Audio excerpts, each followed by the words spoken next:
إن الحمد لله نحمده ونستعينه ونستغفره ونعوذ بالله من شرور أنفسنا وسيئات أعمالنا من يهده الله فلا مضل له ومن يضلل فلا هادي له وأشهد أن لا إله إلا الله وحده لا شريك له وأشهد أن محمدا عبده ورسوله أما بعد فإن خير الحديث كتاب الله وخير الهدي هدي محمد صلى الله عليه وسلم وشر الأمور محدثاتها وكل محدثة بدعة وكل بدعة ضلالة وكل ضلالة في النار.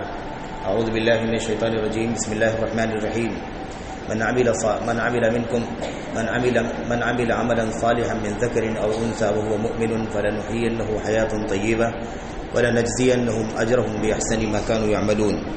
وقال عز من قائل إن الذين آمنوا وعملوا الصالحات كانت لهم جنات الفردوس نزلا خالدين فيها لا يبغون عنها حولا إلى آخر الآية.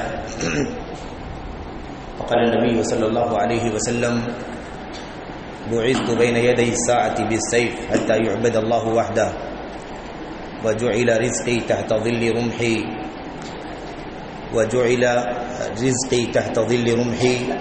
وجعل الذل والصغار على من خالف أمري ومن تشبه بقوم فهو منهم.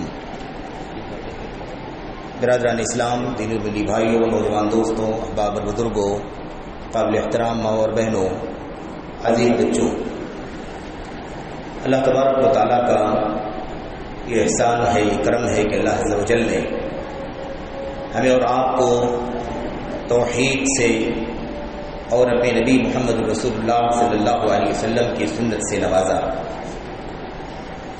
ہماری اور آپ کی زندگی میں سب سے بڑا کام یہ ہے کہ ہم یہ سوچیں کہ ہم اس دنیا میں کس طرح سے اللہ عز و جل کی رضا اور اس کی خوشنودی کے مطابق زندگی گزار سکیں گے، اور کس طرح سے آخرت میں اللہ تبارک و تعالیٰ کی جنت حاصل کر کے جہنم سے آزادی حاصل کر کے کامیاب ہو سکیں گے.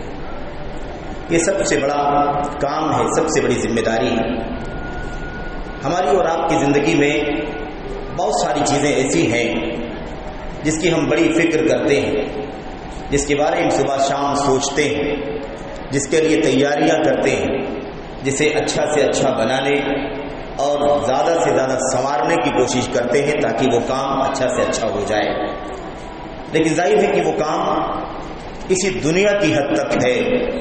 ہمارا گھر اچھا بن جائے، ہمارا کاروبار اچھا سیٹل ہو جائے، ہماری فیکٹری، ہماری کمپنی اچھی ہو جائے.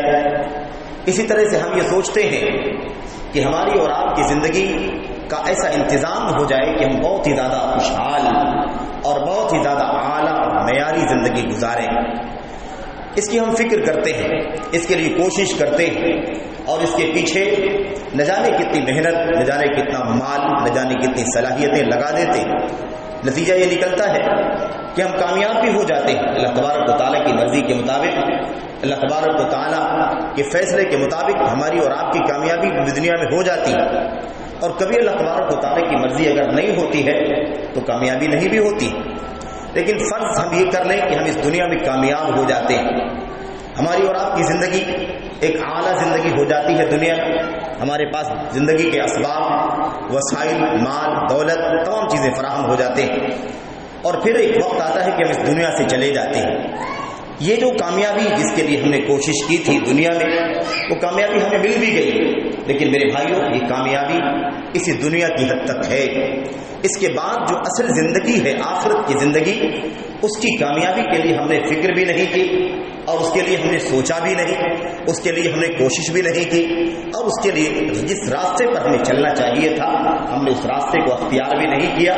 تو جب وہ آخرت کی زندگی ہمارے ٹارگٹ میں ہی نہیں تھی، ہماری سوچ میں ہی وہ زندگی نہیں تھی، تو ظاہر ہے کہ وہ کامیابی کے راستے پر کیسے ہم اس کی کامیابی کے راستے پر ہم کیسے چل سکتے ہیں. اس لیے ہمیں سب سے بڑا کام یہ سوچنا ہے کہ یہ دنیوی زندگی عارضی زندگی ہے، ایک بہت ہی زیادہ شارٹ ٹائم کے لیے ہے، بہت ہی مختصر پیریڈ کے لیے ہے، اور اس کے بعد یہ زندگی ختم ہو جائے گی. اس کے بعد ہمیں اور آپ کو آخرت کی زندگی سے سابقہ ہوگا، موت ہوگی. مرنے کے بعد اللہ تبارک و تعالیٰ ہمیں دوبارہ زندہ کرے گا، اللہ تبارک و تعالیٰ کے سامنے پیشی ہوگی، اللہ عز و جل کی جنت اور جہنم کے فیصلے ہوں گے، اور ہم جس فیصلے کے دائرے میں آئیں گے اسی کے ہمیشہ ہمیشہ کے مستحق بن جائیں گے. اسی لیے ہمیں سب سے بڑا کام یہ سوچنا ہے کہ آخر ہم آخرت کی کامیابی کیسے حاصل کریں, اصل میں آخرت کے عذاب سے نجات حاصل کیسے کریں. یہ سب سے بڑی سوچ ہے جو ایک مسلمان کی ہونی چاہیے, ایک مومن کی ہونی چاہیے. ایک مسلمان, ایک شخص ایسا جو مسلمان نہیں ہے, ظاہر ہے کہ وہ سوچ سکتا ہے کہ اس کی دنیا بن جائے, اس کی دنیا سنور جائے, اس کے پاس مال, اسباب, وسائل, زمین, جائیداد, عہدے, منصب, تمام چیزیں فراہم ہو جائیں, کیونکہ اسے اس بات کی فکر نہیں کہ اسے مرنا بھی ہے, اللہ تبارک و تعالیٰ کے سامنے پیش بھی ہونا ہے, اسے اللہ تبارک و تعالیٰ کے سامنے حساب و کتاب دے کر کے اللہ تبارک و تعالیٰ کی رضا اور جنت حاصل کرنا ہے. یہ اس کا ایمان ہی نہیں ہے, تو وہ سوچ سکتا ہے کہ اس کی زندگی سب کچھ دنیا کی زندگی. لیکن ہم مسلمان ہیں, ہمارا ایمان ہے کہ ہم ایمان رکھتے ہیں کہ اللہ تبارک و تعالیٰ نے ہمیں جب تک زندگی دی ہے اس دنیا میں زندہ ہے, اور اس کے بعد ہماری موت ہو جائے گی. موت کے بعد اللہ تبارک و تعالیٰ زندہ کرے گا, زندہ کرنے کے بعد حساب و کتاب ہوگا.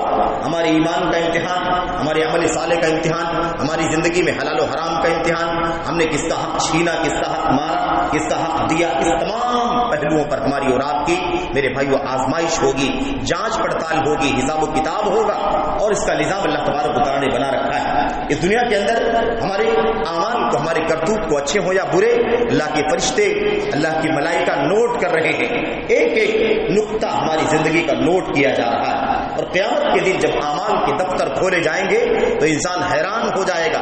ما لهذا الكتاب لا يغادر صغيرة ولا كبيرة الا احصاها ووجدوا ما عملوا حاضرا ولا يظلم ربك احدا. اللہ تبارک و تعالیٰ فرماتا ہے, نقشہ کھینچتا ہے کہ قیامت کے دن جب انسان کے نام اعمال کھولے جائیں گے اور اس کے دفتر کے دفتر کھولے جائیں گے تو وہ دیکھ کر کے حیران ہو جائے گا کہ چھوٹی سے چھوٹی گناہ کی چیز جو ہم نے کیا ہے اس دفتر میں سب نوٹ کیا ہوا ہے. کوئی ایسا گناہ چھوٹا یا بڑا نہیں ہے جیسے اس رجسٹر نے, اس دفتر نے نوٹ نہ کر لیا, سب نوٹ کر دیا گیا ہے. آخر اب اللہ تبارک و تعالیٰ کے سامنے انسان کیا جواب دے گا؟ انسان حیران ہو جائے گا, پریشان ہو جائے گا اور کہے گا ما لهذا الكتاب, آخر اس دفتر کو کیا ہو گیا, اس رجسٹر کو کیا ہو گیا. لا يغادر صغيرة ولا كبيرة الا احصاها, اس نے کوئی بھی چھوٹا عمل, کوئی بھی بڑا عمل نہیں چھوڑا ہے جس کو نوٹ نہ کر لیا ہو, جس کو شمار نہ کر لیا ہو, جس کو درج نہ کر لیا ہو. میرے بھائی, نتیجہ کیا ہوگا؟ نتیجہ یہ ہوگا اللہ تعالیٰ کے سامنے ساری کی ساری چیزیں کھول کر کے رکھ دی جائیں گی. اللہ کے حکم کے سامنے, اللہ کے حکم سے بندے کے سارے اعمال, اس کی ساری اچھائیاں, اس کی ساری برائیاں, اس کے اچھے کرتوت, اس کے برے کرتوت اس کے سامنے کھول کر کے رکھ دیے جائیں گے. وہ انکار نہیں کر سکے گا, وہ جرت نہیں کر سکے گا کہ انکار کر دے, کیونکہ اللہ تبارک و تعالیٰ نے ایسے ہی یہ دفتر نہیں تیار کرا دیے. فرشتے اس کے ساتھ ایک ایک سیکنڈ حاضر رہتے ہیں اور اس کی خلوت جلوت میں کسی بھی وقت اس سے جدا نہیں ہوتے. ایک وقت بھی, ایک مرحلہ بھی ایسا نہیں آتا جب تک اللہ تبارک و تعالیٰ کے فرشتے اس کے ساتھ میں نہیں ہوتے. سب نوٹ کیا جاتا ہے. اس لیے اللہ تبارک و تعالیٰ کے حکم سے جب قیامت کے دن دفتر کھولا جائے گا تو ایک چھوٹا سے چھوٹا عمل بھی ایسا نہیں ہوگا جس کا بندہ انکار کر دے. تو اب مسئلہ یہ ہے کہ کوئی بھی چیز ضائع نہیں ہو سکتی, کسی چیز کو چھپایا نہیں جا سکتا, کسی چیز کے سلسلے میں غلط الزام نہیں لگایا جا سکتا, فرشتوں کے دوش پر اس کا حوالہ نہیں دیا جا سکتا کہ غلط نوٹ کر دیا گیا ہے. تو ہماری اور آپ کی سب سے بڑی ذمہ داری یہ ہے کہ جب کوئی آپشن نہیں ہے, کوئی دنیاوی اعتبار سے کوئی اور راستہ نہیں ہے سوائے اس کے کہ رب ذوالجلال کا سامنا کرنا پڑے گا. جنت و جہنم کے فیصلے سے اپنے آپ کو کے سامنے اپنے آپ کو زیر کرنا ہوگا. جنت کا فیصلہ ہوا تو خوشی خوشی جنت کی طرف جانا, اور اگر جہنم کا فیصلہ ہو گیا تو جہنم میں داخل ہونا حتمی ہوگا. میرے بھائیو, جب یقینی بات ہے یہ تو ہمیں اس کے لیے تیاریاں کرنی ہیں. ہم نے اپنے آپ کو دنیا میں مشغول کر رکھا ہے, زمین, جائیداد, دولت, کمائی, اور اس کے اندر بھی حرام حلال کی تفریق بھی ہم چھوڑ دیتے ہیں. ایسی نوبت بھی آ جاتی. دنیا کے حالات دیکھو, کتنے ایسے لوگ ہیں جنہیں اس کی پرواہ بھی نہیں ہے کہ ان کا کاروبار حلال کا ہے کہ حرام کا. میرے بھائیو, یہ بہت بڑا مسئلہ ہے. ہم اور آپ اس غفلت کی زندگی میں جو جی رہے ہیں, یہ غفلت ہمارے لیے بڑی خطرناک ہے, بہت ہی نازک ہے. اس غفلت سے بیدار ہونا ہوگا, ہمیں ہوش میں آنا ہوگا, اور ہمیں اپنی مستقبل کی زندگی کی فکر کرنی ہوگی. اللہ تبارک و تعالیٰ کے کلام کی آیتیں, اللہ کے نبی محمد رسول اللہ صلی اللہ علیہ وسلم کا فرمان ہمیں بتلاتا ہے کہ نجات کی فکر کرو, نجات کی فکر کرو. کیسے نجات پاؤ گے, کیسے اللہ تبارک و تعالیٰ کی جہنم سے چھوٹو گے, کیسے جنت حاصل کرو گے. اور نجات یہ نہیں ہے میرے بھائیوں، دنیاوی مسائل سے نجات، دنیاوی کوٹوں سے نجات، دنیاوی میرے بھائیوں بہت سارے عدالتوں کے مسائل سے نجات، یہ تو بہت چھوٹی چیز ہے، بہت چھوٹی چیز ہے، اور اس کے لیے بہت سارے راستے، صحیح راستے، غلط راستے، تمام راستوں سے گزر کر کے انسان اپنے آپ کو آزاد کر لیتا ہے، رہا ہو جاتا ہے میرے بھائیوں۔ لیکن وہ سب سے بڑی پیشی، سب سے بڑی عدالت اور سب سے بڑی حاضری جب چند لوگ نہیں ہوں گے، اول سے لے کے آخر تک، آدم علیہ السلام سے لے کر کے آخری فرد بشر تک ساری انسانیت حاضر ہوگی، اور اس وقت ہماری اور آپ کی پیشی ہوگی اللہ تبارک و تعالیٰ کے سامنے۔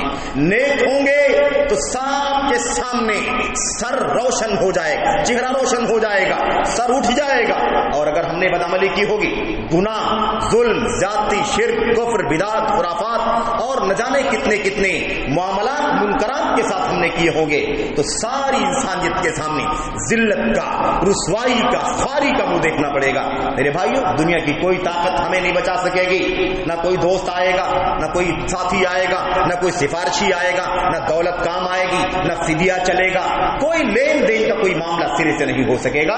صرف اور صرف انسان کا فیصلہ اس کے ایمان کے مطابق ہوگا، اس کے عمل صالح کے مطابق ہوگا، اور اسی نتیجے، اسی بنیاد پر انسان کے جنتی ہونے کا، جہنمی حسن ہونے کا فیصلہ کر دیا جائے گا۔ اور یہ سب سے بڑی کامیابی ہوگی، سب سے بڑی کامیابی ہوگی کہ اللہ تبارک و تعالیٰ کسی بندے کو جہنم سے نجات دے دے اور جنت کا مستحق بنا دے، یہ سب سے بڑی کامیابی ہے۔ ہم نے جس کو کامیابی سمجھا ہوا ہے، یہ کامیابی نہیں ہے۔ کامیابی ایک بہت چھوٹے معنی میں ہے، ایک بہت شارٹ ٹرم کے لیے ہے، معمولی پیریڈ کے لیے ہے۔ اصل کامیابی وہ کامیابی ہے جو آخرت کی کامیابی ہے میرے بھائیو۔ کل نفس ذائقۃ الموت، اللہ فرماتا ہے کل نفس ذائقۃ الموت وانما توفون اجورکم یوم القیامہ فمن زحزح عن النار وادخل الجنۃ فقد فاز وما الحیاۃ الدنیا الا متاع الغرور۔ اللہ تبارک و تعالیٰ فرماتا ہے ہر نفس کو موت کا مزہ چکھنا ہے، سب کو موت آنا ہے، سب کو موت آنی ہے، کوئی بڑا ہو چھوٹا ہو، ادنا ہو اعلیٰ ہو، دولت مند ہو غریب ہو، فقیر ہو، نبی ہو ولی ہو، کوئی بھی، سب کو موت کے گھاٹ اترنے، سب کو مرنا ہے، کوئی بھی ہو جائے۔ اور ہم نے کورونا کے اس ماحول میں 2 سال میں یہ سبق بہت اچھی طرح سے پڑھ لیا ہے۔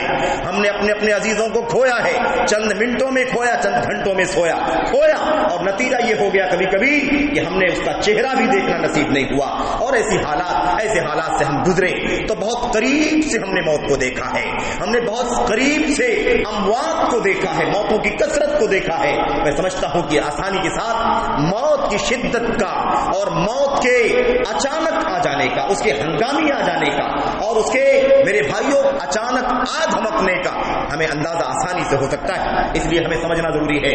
تو ہر نفس کو موت کا مزہ چکھنا ہے۔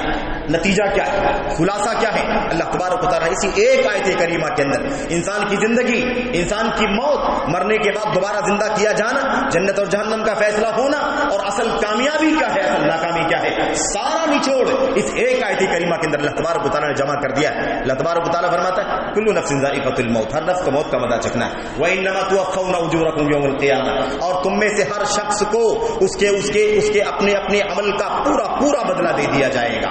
اچھا عمل کیا ہوگا تو اچھا بدلہ، برا عمل کیا ہوگا تو برا بدلہ۔ اچھے عمل کا میرے بھائیوں اللہ تبارک و تعالیٰ کے فضل سے، اور برے عمل کا برا انجام، برا بدلہ اللہ تبارک و تعالیٰ کے عدل کے مطابق، اللہ تعالیٰ کے انصاف کے مطابق بدلہ دیا جائے گا۔ اور اس کے بعد کیا ہوگا میرے بھائیو؟ اللہ تبارک و تعالیٰ فرماتا ہے فمن زحزح عن النار وادخل الجنہ، جس کو جہنم سے بچا لیا جائے، جس کو جہنم سے بچا لیا جائے گا اور اسے جنت میں داخل کر دیا جائے گا، فقد فاز، تو وہی کامیاب ہو جائے گا۔ اصل کامیاب کون ہے؟ جو جہنم سے بچ جائے اور جو جنت میں داخل ہو جائے، اصل کامیابی ہے میرے بھائیو۔ اللہ تعالیٰ فرماتا ہے یہ دنیا جس نے ہم کو گمراہ کر رکھا ہے، جس نے ہم کو ورغلایا ہوا ہے، جس نے ہمیں دھوکے میں ڈال رکھا ہے، جس نے ہمیں بہکا رکھا ہے، جس نے ہمیں اپنے دامے فریب میں پھانس رکھا ہے، جس نے ہمیں مختلف انداز سے گمراہ کر رکھا ہے، اس دنیوی زندگی کی حالت کیا ہے؟ وَمَا الْحَيَاةُ الدُّنْيَا إِلَّا مَتَاعُ الْغُرُورِ، یہ دنیاوی زندگی تو صرف اور صرف دھوکے کا سامان ہے، دھوکے کا سامان ہے، دھوکے کے سوا کچھ نہیں ہے۔ انسان نہ جانے کیا کیا سمجھتا ہے اس دنیا کو، لیکن یہ دنیا انسان کو دھوکہ دے دیتی ہے۔ وہ اصل کامیابی آخرت کی زندگی جس کے لیے انسان مرتا ہے، جس کے لیے انسان کو حاضر ہونا ہے، اس کو انسان بھلا دیتا ہے، غفلت کا شکار ہو جاتا ہے۔ اس لیے ہمیں یہ سمجھنا ضروری ہے کہ زندگی کا مقصد کیا ہے، زندگی کا خلاصہ کیا ہے، زندگی کے پیچھے انسان کو کتنا لگنا چاہیے، اس میں اصل ٹارگٹ کیا ہونا چاہیے، اصل ہدف کیا ہونا چاہیے، اصل مقصد زندگی کیا ہونا چاہیے۔ اللہ کے نبی محمد رسول اللہ صلی اللہ علیہ وسلم کے سامنے ایک صحابی آئے، حضرت عبداللہ بن عمر رضی اللہ تعالیٰ عنہ کی روایت ہے، فرماتے ہیں ایک انصاری صحابی نبی کریم صلی اللہ علیہ وسلم کے پاس آئے اور آ کر کے انہوں نے سوال کیا اے اللہ کے نبی صلی اللہ علیہ وسلم یہ بتائیے ای المؤمنین افضل، سب سے زیادہ فضیلت والا مسلمان کون ہے، سب سے افضل مسلمان کون ہے، سب سے افضل مومن کون ہے؟ بہت سارے جوابات ہم نے سنے ہیں۔ سب سے افضل مسلمان وہ ہے جو نماز کی پابندی کرنے والا ہے، سب سے افضل مسلمان وہ ہے جو اللہ کی راہ میں جہاد کرنے والا ہے، سب سے افضل مسلمان وہ ہے جو والدین کی اطاعت کرنے والا ہے، بہت سارے جوابات ہم نے سنے ہوں گے، لیکن یہ جواب اللہ کے نبی محمد رسول اللہ صلی اللہ علیہ وسلم نے دیا۔ سوال کا جواب کیا تھا؟ اللہ کے نبی نے فرمایا احسنہم خلقا، سب سے افضل مسلمان وہ ہے جو سب سے اچھے اخلاق والا ہے، سب سے اچھے اخلاق والا ہے۔ یہ جواب بھی ہم نے سنا ہے، لیکن اللہ کے نبی محمد رسول اللہ صلی اللہ علیہ وسلم سے صحابی رسول نے پوچھا، صحابی نے کہا وَأَيُّ الْمُؤْمِنِينَ أَقْيَسُ، اللہ کے نبی صلی اللہ علیہ وسلم تو آپ یہ بتائیے کہ سب سے زیادہ عقل مند مومن کون ہے، سب سے زیادہ عقل مند، سب سے زیادہ دانشور، سب سے زیادہ جینیس مسلمان کون ہے؟ میرے بھائیو، آج ذہین کون ہے، فتین کون ہے، دانشور کون ہے، عقل مند کون ہے؟ ہماری اور آپ کی زندگی میں معیار کیا ہے؟ کسی کے عقل مند ہونے کا، کسی کے جینیس ہونے کا، کسی کے ٹیلنٹ ہونے کا، کسی کے ذہین و فتین ہونے کا معیار کیا ہے؟ دنیا جو سب سے زیادہ کما لے، دولت جو سب سے زیادہ کما لے، جس کے پاس اسباب زیادہ ہو جائیں، جس کے پاس عہدے آ جائیں، جس کے پاس مناصب آ جائیں، جس کے پاس زمین جائیداد آ جائے، جس کے پاس پراپرٹیاں آ جائیں، اس کو سب سے زیادہ ذہین سمجھا جاتا ہے، سب سے زیادہ جینیس اور ٹیلنٹ سمجھا جاتا ہے۔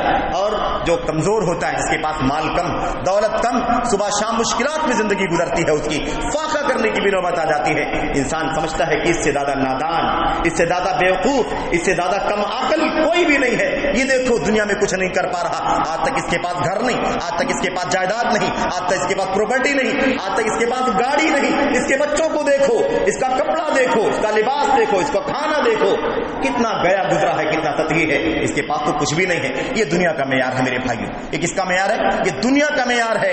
یہ عقل مند وہ ہے جس کے پاس دنیا سب سے زیادہ ہے، اور جس کے پاس دنیا نہیں ہے وہ سب سے زیادہ بیوقوف ہے، نادان ہے، کم عقل ہے، اور اس کے پاس ٹیلنٹ نہیں ہے، وہ نادان۔ یہ ہماری اور آپ کی سوچ، دنیا کا معیار یہی بنا ہوا ہے۔ لیکن اللہ کے نبی محمد رسول اللہ صلی اللہ علیہ وسلم نے کیا بیان فرمایا؟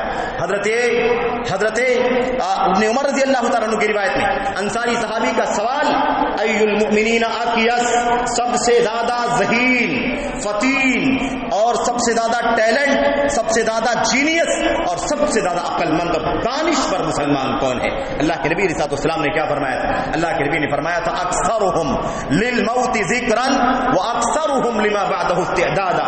اللہ کے نبی نے فرمایا تھا سب سے ذہین، فتین، جینیس، ٹیلنٹ، عقل مند، دانشور کون ہے؟ جو سب سے زیادہ موت کو یاد کرنے والا ہے، اور جو سب سے زیادہ مرنے کے بعد والی زندگی کے لیے تیاری کرنے والا ہے۔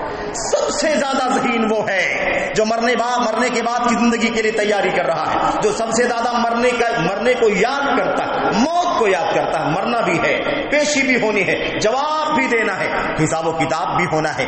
یہ سب سے زیادہ ذہین، فتین، عقل مند اور دانا مسلمان کی پہچان ہے۔ میرے بھائیوں، ذرا جائزہ لے کر کے دیکھو، اپنے گریبانوں میں جھانک کر کے دیکھو، صبح شام کی زندگی دیکھو، اپنی صبح شام کی مصروفیت دیکھو، اپنے ٹارگٹ اور ہدف دیکھو، جو کامیابی سے ہم کنار ہو چکے ہیں اور جس کا بھی انتظار باقی ہے مستقبل میں، جس کی تیاریاں ہم کر رہے ہیں۔ سوچ لیں کہ یہ جو ہماری سوچ ہے، کیا یہ عقل مندی کی نشانی ہے کہ ہم نے اس کے پیچھے اپنی آخرت کو فراموش کر دیا، ہم نے اپنی آخرت کو ضائع کر دیا۔ کتنے مسلمان ہیں میرے بھائیوں، کتنے ایسے لوگ ہیں۔ اللہ کے نبی نے مسلمانوں کی بات چل رہی، مومنوں کی بات، سب سے افضل مومن کون، سب سے زیادہ ذہین اور فقیر مسلمان کون ہے؟ مسلمانوں کی مثال ہم دیکھ لیں، کتنے ایسے مسلمان ہیں نام کے مسلمان، باپ مسلمان تھا، اس کے باپ دادا مسلمان تھے، اس لیے وہ بھی مسلمان ہے، زندگی میں فرائض کا پتہ نہیں ہے، توحید کا پتہ نہیں ہے، سنتوں کا پتہ نہیں ہے، اللہ تبارک و تعالیٰ کی بندگی کا پتہ نہیں ہے، حلال و حرام کی تمیز نہیں ہے۔ زندگی کا مقصد صرف یہ ہے کہ آدمی دنیا کما لے، دولت کما لے، حرام آئے کوئی بات نہیں، حلال آئے کوئی بات نہیں، کوئی بھی نمبر ہو 1 2 3 4 کوئی فرق نہیں پڑتا۔ اللہ کے نبی محمد رسول اللہ صلی اللہ علیہ وسلم کی وہ حدیث ہمارے سامنے ہے، آپ نے فرمایا تھا سیاتی علی الناس زمان، سیاتی علی الناس زمان یا سیاتی علیکم، میرے بھائیوں آپ نے فرمایا تھا، اللہ اکبر، عجیب و غریب بات، اور باتیں ایسی ہیں کہ جس کے نمونے اپنی آنکھوں سے ہم دیکھیں، جس کے شواہد اپنی آنکھوں سے ہم دیکھیں۔ میرے بھائیوں لا یبال المرء من این اخذ المال هل اخذه من حلال ام اخذه من حرام، صحیح بخاری کی روایت میں اللہ کے نبی نے فرمایا ایک وقت میری امت پر ایسا بھی آئے گا، امت کے کچھ لوگ ایسے ہوں گے لا یبال المرء، آدمی پرواہ نہیں کرے گا، آدمی نہیں پرواہ کرے گا، نہیں سوچے گا من این اخذ المال، کہ مال کہاں سے لے رہا ہے، مال کہاں سے کما رہا ہے، انکم کہاں سے ہو رہی ہے، آمدنی کہاں سے ہو رہی ہے، اس کی پرواہ نہیں کرے گا، امن الحلال امن الحرام، آمدنی حلال کے راستے سے ہو رہی ہے یا حرام کے راستے سے ہو رہی ہے، آدمی اس کی پرواہ نہیں کرے گا، پرواہ کرے گا کہ مال آئے، انکم ہو، کمائی ہو، اس کی پرواہ کرے گا، بس راستہ حلال کا ہے حرام کا ہے اس کی کوئی پرواہ نہیں کرے گا۔ اسی لیے اللہ کے نبی محمد رسول اللہ صلی اللہ علیہ وسلم نے فرمایا تھا کہ یہ جو امت ہے، امت محمد صلی اللہ علیہ وسلم، اس امت کا فتنہ مال ہے، ان لکل قوم فتنہ وفتنۃ امت المال، ہر امت کا، ہر قوم کا ایک فتنہ ہوا کرتا ہے اور اس امت کا فتنہ مال۔ میرے بھائی اللہ کے نبی محمد رسول اللہ صلی اللہ علیہ وسلم نے صحابہ کرام کے بیچ میں، صحیح بخاری کی روایت کے اندر تو واقعہ آپ جانتے ہیں، اللہ کے نبی محمد رسول اللہ صلی اللہ علیہ وسلم نے حضرت ابو عبیدہ بن جراح رضی اللہ تعالیٰ عنہ کو بحرین بھیجا تھا، بحرین وہاں کا ٹیکس وصول کرنے کے لیے، وہاں جو یہود اور اہل کتاب رہتے تھے ان کا خراج لینے کے لیے، ٹیکس لینے کے لیے، سونے چاندی درہم و دینار کی شکل میں جو وہ اسلامی حکومت کو دیا کرتے تھے ایک معاہدے کے مطابق، اسے وصول کرنے کے لیے اللہ کے نبی صلی اللہ علیہ وسلم نے ابو عبیدہ بن جراح کو بھیجا۔ وہ گئے اور اس کے بعد پورے طور پر درہم، دینار، ایسے ہی جانور، غلہ جات لاد کر کے، لوڈ کر کے، اونٹوں پر، گھوڑوں پر لوڈ کر کے لے کر کے آئے۔ جب مدینہ پہنچے فجر کی نماز سے کچھ پہلے وہ پہنچ گئے، اللہ کے نبی محمد رسول اللہ صلی اللہ علیہ وسلم کو پتا چلا کہ حضرت ابو عبیدہ بحرین کا ٹیکس لے کر کے اور وہاں کا جو بھی خراج تھا وہ سب وصول کر کے لا چکے ہیں اور رات میں ہی پہنچے ہیں۔ صحابہ کرام کو بھی پتا چل گیا، بہت سارے صحابہ کرام کی حالت نازک تھی، غربت کا معاملہ تھا، فقر کا معاملہ تھا، محتاجگی کا معاملہ تھا، صبح شام بڑی مشکل سے گزرتی تھی بہت سارے صحابہ کرام کی۔ وہ کہیں نہ کہیں امید لگائے تھے کہ جب یہ ٹیکس کا مال آئے گا تو اللہ کے نبی محمد رسول اللہ صلی اللہ علیہ وسلم ہمیں بھی دیں گے، ہمیں بانٹیں گے، ہماری ضروریات کے مطابق ہمیں بھی ملے گا تاکہ ہم بھی اپنی زندگی کا گزر بسر کا سامان کر سکیں۔ فجر کی نماز میں نبی کریم صلی اللہ علیہ وسلم کا معمول تھا ہمیشہ کہ نماز کے بعد آپ چہرہ مقتدیوں کی طرف کر کے بیٹھتے تھے، آپ نے چہرہ گھما کر کے مقتدیوں کی طرف کیا اور آپ مسکرائے، اور آپ صلی اللہ علیہ وسلم نے دیکھا کہ صحابہ کرام کے چہروں پر بھی مسکراہٹ کھیل رہی ہے۔ اللہ کے نبی صلی اللہ علیہ وسلم نے مسکرا کر کے فرمایا شاید تم لوگوں کو پتا چل گیا ہے کہ حضرت ابو عبیدہ رضی اللہ تعالیٰ عنہ بحرین کا ٹیکس لے کر کے آ چکے ہیں۔ صحابہ کرام مسکرائے، کہا ہاں اللہ کے نبی پتا چل گیا ہے کہ تشریف لا چکے ہیں اور وہ خراج کا مال، ٹیکس کا مال آ چکا ہے۔ اللہ اکبر، نبی کریم صلی اللہ علیہ وسلم نے ان صحابہ کرام کو یہ سبق دیا تھا اور وہ سبق ہمارے لیے بھی آج ہے، خاص طور پر کیونکہ ہم تو بہت زیادہ فتنوں کے دور میں زندگی گزار رہے ہیں، جب مال کا فتنہ پورے طور پر ہمیں اپنی لپیٹ میں لے چکا ہے۔ میرے بھائیوں، دنیا کا فتنہ، اللہ کے نبی صلی اللہ علیہ وسلم نے فرمایا تھا کوئی بات نہیں، پتا چل گیا ہے آ گئے ہیں، مجھے بھی پتا چل گیا کہ آ گئے ہیں اور کوئی بات نہیں ہے۔ اللہ کے نبی نے کیا فرمایا تھا؟ اب شروع وَأَمِّلُوا، کوئی بات نہیں، خوش ہو جاؤ اور امید رکھو اللہ تبارک تبارک و تعالیٰ نے جو تمہیں لکھا ہوگا ملنا وہ تمہیں ملے گا. اس مال سے تمہیں تقسیم کیا جائے گا, تمہیں دیا جائے گا. کوئی بات نہیں ہے, مل کر کے رہے گا. امید کرنے میں اور لینے میں, حاصل کرنے میں کوئی حرج نہیں ہے, کیونکہ تم ضرورت مند ہو. لیکن ان غریب صحابہ کرام کو, ان ضرورت مند صحابہ کرام کو جہاں آپ نے یہ سبق دیا کہ تمہیں امید کرنے میں کوئی حرج نہیں ہے اور امید رکھو, بشارت ہے تمہارے لیے, تمہیں مال دیا جائے گا. ساتھ ہی ساتھ اللہ کے نبی نے فرمایا تھا, فوالذی نفسی بیدہ, اللہ کی قسم جس کے ہاتھ میں محمد کی جان ہے, اللہ کی قسم جس کے ہاتھ میں محمد کی جان ہے, لل فقر اخشى علیکم ولکن یخشى علیکم ان تبسط علیکم الدنیا کما بسطت علی من کان قبلکم فتہلککم کما اہلکتہم. اللہ کی قسم ہے میرے ساتھیوں, میرے ساتھیوں, مجھے اس بات کا ڈر نہیں ہے تمہارے بارے میں کہ تمہارے اوپر فقیری آ جائے گی, محتاجگی آ جائے گی. تم فقر اور فاقے اور محتاجگی کی وجہ سے میرے بھائیوں, بھوک اور پیاس کی وجہ سے, فاقے کی وجہ سے مرنے لگو گے. مجھے اس کا ڈر نہیں ہے تمہارے بارے میں, مجھے ڈر اس بات کا ہے, مجھے اس بات کا ڈر ہے کہ تمہارے اوپر دنیا کھول دی جائے گی, دنیا کے دہانے کھول دیے جائیں گے, مال و اسباب کے خزانے کھل جائیں گے تمہارے اوپر, جیسے تم سے پہلی امتوں کے اوپر مال و دولت کے خزانے کھول دیے گئے تھے. اور اس بات کا ڈر ہے کہ جب وہ حالت ہوگی تو جیسے مال و دولت نے پچھلی امتوں کو برباد کر دیا تھا, تمہیں بھی یہ مال و دولت برباد کر دیں گی. یہ دنیا کی کشادگی, یہ مال و اسباب کی فراوانی, جب تم اللہ کو فراموش کر دو, حلال و حرام سے آزاد ہو جاؤ, اس کی لالچ کرنے لگو اور اسی کے پیچھے بھاگنے لگو گے, تو تمہاری حالت یہ ہو جائے گی کہ تم اس کے پیچھے بھاگو گے, اور نتیجہ یہ ہوگا کہ جیسے پچھلی امتیں ہلاک ہو گئی ایسی تم بھی ہلاک کر دیے جاؤ گے. میرے بھائیو, میرے بزرگوں, اللہ کے نبی محمد رسول اللہ صلی اللہ علیہ وسلم کی سیرت کا مطالعہ کریں گے, زندگی دیکھیں, زندگی دیکھیں. مال و اسباب کبھی فضیلت کا سبب نہیں رہے ہیں. مال و اسباب دنیا کی زندگی گزارنے کا ایک ذریعہ ہے, اسباب ہے. کسی کو اللہ نے کم دیا ہے, کسی کو اللہ نے زیادہ دیا ہے. میرے بھائیو, اللہ تعالیٰ کا نظام ہے, ان اللہ یبسط الرزق لمن یشاء ویقدر. اللہ تبارک و تعالیٰ جس کے لیے چاہتا ہے مال کو, روزی کو کشادہ کر دیتا ہے, جس کے لیے چاہتا ہے لمٹ کر کے دیتا ہے. یہ اللہ تبارک و تعالیٰ کا فیصلہ ہے. اس میں کسی کے نیکی اور بدی کا کوئی تصور نہیں ہے کہ کوئی نیک ہے تو زیادہ پاتا ہے, بدی ہے, بد ہے تو کم پاتا ہے. یا مال و دولت کا تعلق, دنیا کے اسباب کا, وسائل کا تعلق کسی کے علم پر, کسی کی صلاحیت پر بھی ڈیپینڈ نہیں کرتا, کسی کی ذہانت فطانت پر بھی ڈیپینڈ نہیں کرتا. کا کوئی معیار نہیں ہے. اس کا ایک ہی معیار ہے کہ اللہ تبارک و تعالیٰ کے ہاتھ میں ہے. وہ جس کے لیے چاہتا ہے کشادہ کر دیتا ہے, جس کے لیے چاہتا ہے اسے محدود کر دیتا ہے. میرے بھائیوں, ہمیں چاہیے کہ ہم اس بات پر یقین رکھیں کہ یہ زندگی دائمی نہیں ہے, یہ زندگی ابدی نہیں ہے, یہ زندگی بہت کم ٹائم کے لیے ہے, لمٹ اور محدود ہے. یہ زندگی, اصل زندگی آخرت کی زندگی ہے. میرے بھائی, میرے بزرگوں, اس لیے ہمیں چاہیے کہ ہم اپنی زندگی میں اس بات کی فکر کریں. یہ ایک سبق ہے, ایک پیغام ہے, ایک یاد دہانی ہے. خود سب سے پہلے میری اپنی ذات کے لیے اللہ تبارک و تعالیٰ مجھے اس کو سمجھنے اور اس کے مطابق زندگی میں عمل کرنے کی توفیق عطا فرمائے. اس کے بعد اپنے بھائیوں تک, اپنے بہنوں تک, اپنے بڑوں تک, اپنے چھوٹوں تک, اپنے عزیزوں تک, نوجوانوں تک یہ پیغام پہنچانا مقصد ہے. یہ رنگین دنیا ہے, یہ زرق برق دنیا ہے, تمہیں اس قدر برگلا رہی ہے, تمہیں اس قدر بہکا رہی ہے. اللہ کے نبی صلی اللہ علیہ وسلم کی حدیث, اللہ کے نبی نے فرمایا تھا, ان الدنیا حلوۃ خضرہ وان اللہ مستخلفکم فیہا فینظر کیف تعملون. یہ دنیا بڑی رنگین ہے, بڑی مزین ہے, بڑی آراستہ ہے, بڑی میٹھی ہے دنیا. اس دنیا کے اندر جو اسباب ہیں, وسائل ہیں, جو لذتیں ہیں, جو خواہشات ہیں, جو مال ہے, دولت, وسائل, یہ ساری چیزیں کیا حلوۃ خضرہ, بڑی رنگین ہے, بڑی ہری بھری ہے اور بہت زیادہ میٹھی ہے, شیریں ہے.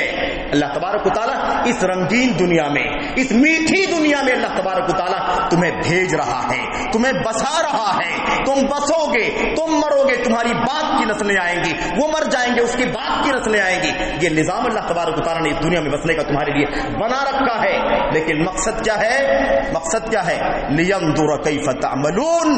مقصد یہ نہیں ہے کہ تم زیادہ سے زیادہ اونچے بن جاؤ, زیادہ سے زیادہ کما لو, زیادہ سے زیادہ اسباب اکٹھا کر لو, بلکہ مقصد کیا ہے, لینظر کیف تعملون, تاکہ اللہ دیکھے کہ تم کیسا عمل کرتے ہو, کیا کرتے ہو, کیسے رہتے ہو, اسے تم دائمی اور ابدی سمجھتے ہو یا اسے تم ایک محض سبب اور ایک راستہ سمجھتے ہو. اللہ کے نبی محمد رسول اللہ صلی اللہ علیہ وسلم کی وہ حدیث جس میں آپ نے فرمایا تھا مالی ولی دنیا, مالی ولی دنیا انما انا کراکب استظل تحت شجرۃ ثم راح وترکها. اللہ کے نبی صلی اللہ علیہ وسلم نے فرمایا تھا میرا دنیا سے کیا تعلق ہے, کیا تعلق ہے میرا دنیا سے, اور سمجھ لو کیا تعلق ہے اس نبی کے امتیوں کا اس دنیا سے.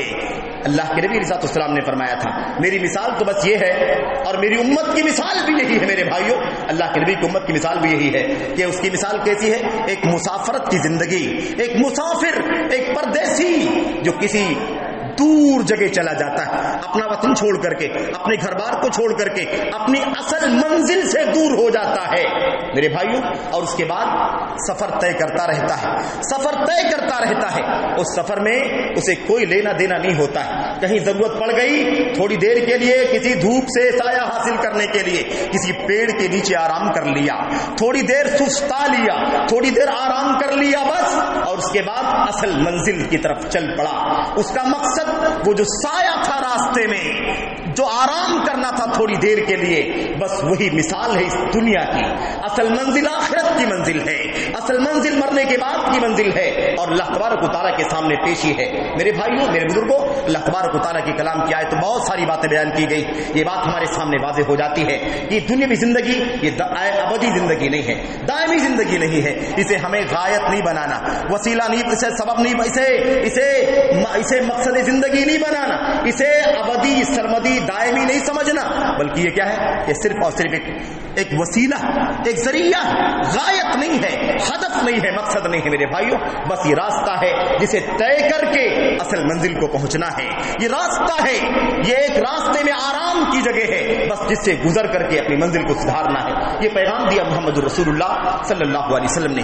اس لیے میرے بھائیوں, دنیا کسی کو کم ملی, کسی کو زیادہ ملی, یہ کوئی بھی بہت زیادہ پریشان ہونے کی ضرورت نہیں ہے. اگر یہ دنیا قیمتی ہوتی, یہ دنیا اللہ تبارک و تعالیٰ کے یہاں اہمیت رکھتی, تو آج یورپ اور مغرب کی جو دنیا ہے وہ دنیا اتنی دولت میں, اتنے مال و اسباب میں نہیں کھیلتی, اور وقت کا نبی اور پوری انسانیت کا محسن محمد رسول اللہ صلی اللہ علیہ وسلم فقیری کی, محتاجگی کی زندگی گزار کر کے دنیا سے نہیں جاتی.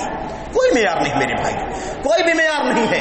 یہ مسئلہ سمجھنے کا ہے. لو كانت الدنيا تعدل عند الله جناح بعوضة ما سقى منها كافرا شربة ماء. اللہ کے نبی نے فرمایا تھا اگر یہ دنیا اللہ تبارک و تعالیٰ کی نگاہ میں ایک مچھر کے پر کی برابر بھی اہمیت رکھتی, مچھر کے پر کے برابر بھی اہمیت ہوتی, کوئی حیثیت ہوتی اس دنیا کی, تو کسی کافر کو اللہ تبارک و تعالیٰ اس دنیا سے ایک گھونٹ پانی بھی نہیں پینے دیتا.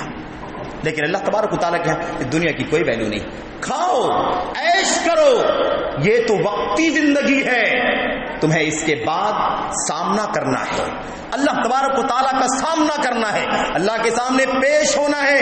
وَأَمَّا مَنْ خَافَ مَقَامَ رَبِّهِ وَنَهَى النَّفْسَ عَنِ الْهَوَىٰ فَإِنَّ الْجَنَّةَ هِيَ الْمَأْوَىٰ. جو اللہ تبارک و تعالیٰ کے سامنے سے ڈرتا ہو, کہ سامنا کرنا ہے, اللہ کا مقابلہ ہونا ہے, اللہ کے سامنے پیشی ہونی ہے, حساب و کتاب ہونا ہے, جنت کا جہنم کا فیصلہ ہونا ہے, اور فریق فی الجنہ فریق فی السعیر, ایک پارٹی جنت میں جائے گی, ایک پارٹی جہنم میں جائے گی, دائمی فیصلہ ہو جائے گا. اللہ تبارک و تعالیٰ میرے بھائیو, یہ ہے اصل مسئلہ, یہ کامیابی ہے, اصل کامیابی وہ کامیابی ہے جس کا تذکرہ اللہ نے فرما دیا فمن زحزح عن النار وادخل الجنة فقد فاز وما الحیاۃ الدنیا الا متاع الغرور. صاف لفظوں میں جسے جہنم سے نجات مل گئی, جسے جہنم سے بچا لیا گیا, جسے جنت میں داخل کر دیا گیا, فقد فاز, حقیقت میں وہ کامیاب ہو گیا. یہ ہے کامیابی. اللہ سے دعا کریں کہ اللہ تبارک و تعالیٰ ہمیں اللہ کے کلام کی آیات سے اور نبی کریم صلی اللہ علیہ وسلم کی احادیث سے سبق لینے کی توفیق عطا فرمائے, عبرت حاصل کرنے کی توفیق عطا فرمائے. اس کے ذریعے سے اللہ عز و جل ہمیں اپنی زندگی پہ نظر ثانی کرنے کی توفیق عطا فرمائے, ہمیں اپنی آزادی سے, اپنی غفلت سے, اپنی منمانی سے, اپنی ہوس سے، اپنی خواہشات نفسانی کی غلامی سے اللہ تبارک و تعالی آزادی حاصل کرنے کی توفیق عطا فرمائے، دنیا کو اس کی حیثیت سے، آخرت کو اس کی حیثیت سے سوچ کر کے زندگی جینے کی توفیق عطا فرمائے، آمین رب العالمین۔ اللہ سے دعا کرتے ہیں کہ اللہ تبارک و تعالی ہمیں دنیاوی اور اخروی زندگیوں کا جو نمایاں فرق ہے اس کو سمجھنے کی توفیق عطا فرمائے، اللہ تبارک و تعالی ہمیں ابدی سربدی کامیابی کی توفیق بخشے، دنیاوی زندگی اللہ تبارک و تعالی عزت کے ساتھ، اعتدال کے ساتھ، توسط کے ساتھ جینے کی توفیق عطا فرمائے، اور اللہ تبارک و تعالی اصل کامیابی آخرت کی ہے، اس کامیابی سے ہمیں ہمکنار فرمائے، آمین رب العالمین۔ صلی اللہ وسلم وبارک علی نبینا محمد وعلی آلہ وصحبہ اجمعین۔ السلام علیکم ورحمۃ اللہ۔